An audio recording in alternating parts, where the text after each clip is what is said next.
One of the things that happens is as we age, our wants, our needs, our desires from a sexual standpoint change. And it's estimated that about 70% of people want to talk to their doctors about sex, according to surveys, and most of them don't. Midlife your way, that's mature allure. Thanks for having me because we have to have spaces to help people like understand this stuff and people aren't talking to their clinicians and doctors. Really is more around helping people understand everything that can happen from the standpoint of benefits from being sexually intimate.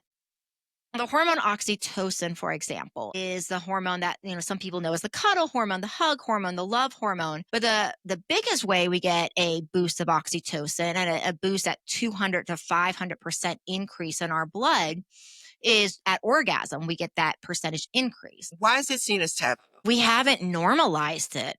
I think that the problem is it's like the way that it's like portrayed, the way that it's like with women, it's like there's still this like Madonna whore complex going on where like you either are like, okay, you either are like the virgin, the prude, like that sort of thing, Mhm. or if you like sex, then you are the whore, the slut. Right. And I think we just have so much programming from culture and society to really redo this. If you look at like Freud, and obviously Freud was some time ago now, but Freud basically his teaching was that, hey, at puberty for women, that you are supposed to switch, that women are supposed to switch from being able to have orgasms and pleasure from clitoral stimulation to having orgasms and pleasure from vaginal stimulation. And if that you still needed clitoral stimulation after puberty, you were frigid, was his teaching.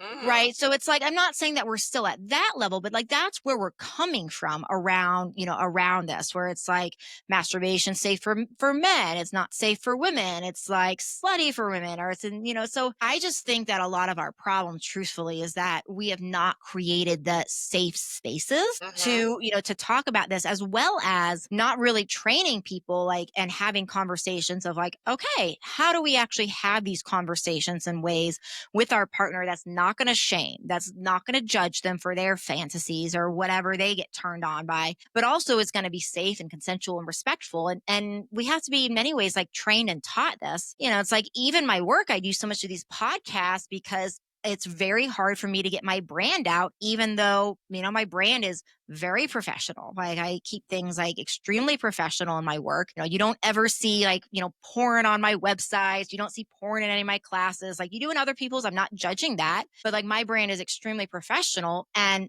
I have a hard time, advertising because of the taboo of it. So I think we just need to get to a point where we realize this is a normal human function. This is part of health. This is part of relationships and just create safe places where people can do this in a way that's respectful and thoughtful and kind and with consent and all of that.